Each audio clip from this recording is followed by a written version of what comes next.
Samsung lagi bikin HP baru, tapi anehnya upgrade-nya setengah-setengah. Ini adalah Samsung Galaxy A27 5G yang katanya bakal tampil lebih modern, tapi di sisi lain masih bawa kebiasaan lama. Namun yang bikin menarik, desainnya mulai berubah, tapi fiturnya belum tentu ikut naik.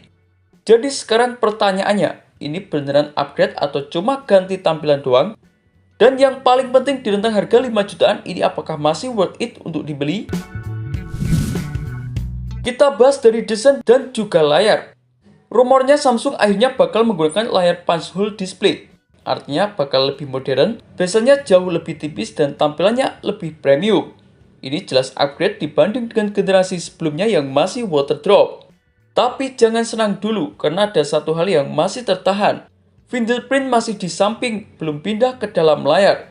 Padahal di rentang harga 5 jutaan, banyak yang sudah memakai fingerprint in display.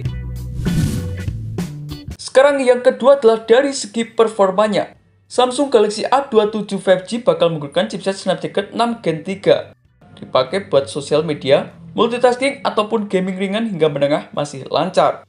Tapi kalau kamu cari performa kencang buat gaming berat, ini bukan tipe yang paling ngebut. Jadi buat para gamer ini bukan pilihan terbaik. Yang ketiga soal kualitas layarnya. Meskipun bakal menggunakan desain baru, layarnya sendiri masih jadi kekuatan berkat 6,7 inci layar Super AMOLED berjenis Full HD Plus dengan refresh 120Hz. Artinya warnanya bakalan tajam, hitam pekat dan scrollingnya makin halus. Untuk menonton dan juga daily use ini sudah cukup enak banget. Masuk ke bagian kameranya. Menggunakan kamera utama 50 megapiksel dengan fitur OIS, ditambah kamera ultrawide 8 megapiksel, sementara kamera makronya 2 megapiksel. Dan yang tak kalah penting adalah kamera depannya 12 megapiksel dengan perekaman 4K. Hasilnya jauh lebih stabil, warnanya natural dan cocok buat konten. OIS-nya juga bantu banget buat rekaman video biar gak terlalu goyang. Sekarang adalah membahas soal baterai. Baterainya sendiri Samsung Galaxy A27 5G bakal menggunakan baterai 5000 mAh dengan fitur fast charging 45W.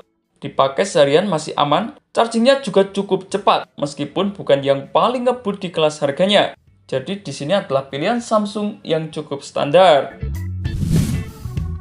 Sementara yang selanjutnya adalah dari segi fitur yang dibawa.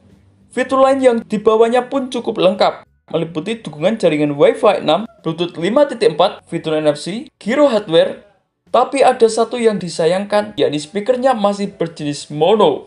Di rentang harga segini harusnya mulai menggunakan audio yang lebih baik, yakni audio stereo. Ini menjadi minus kecil tapi tetap kerasa banget. Sekarang masuk ke bagian build quality. Samsung Galaxy A27 5G menggunakan build quality bodi kaca. Framenya masih plastik, namun sudah menggunakan sertifikasi tahan air yakni IP67. Ini bagus buat pemakaian harian.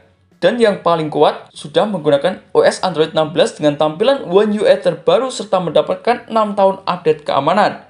Ini jadi keunggulan Samsung, dipakai lama masih cukup aman.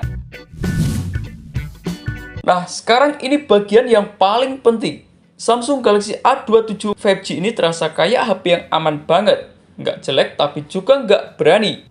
Di rentang harga 5 jutaan, kompetitornya sudah mulai memberikan performa yang lebih kencang, baterainya lebih besar, dan juga fitur yang kian lengkap. Sementara Samsung masih aman-aman saja. Jadi kesimpulannya, Samsung Galaxy A27 5G ini cocok buat kamu yang butuh HP stabil, kamera aman, software panjang, dan desain mulai modern. Tapi kalau kamu cari performa kencang, fitur maksimal, serta nilai tinggi, ini bukan yang paling mewah. Sekarang pertanyaannya, desainnya udah mulai modern, tapi fiturnya masih setengah-setengah. Menurut kalian, apakah ini upgrade atau malah downgrade? Di rentang harga 5 jutaan, kamu pilih Samsung atau pindah melirik brand lain?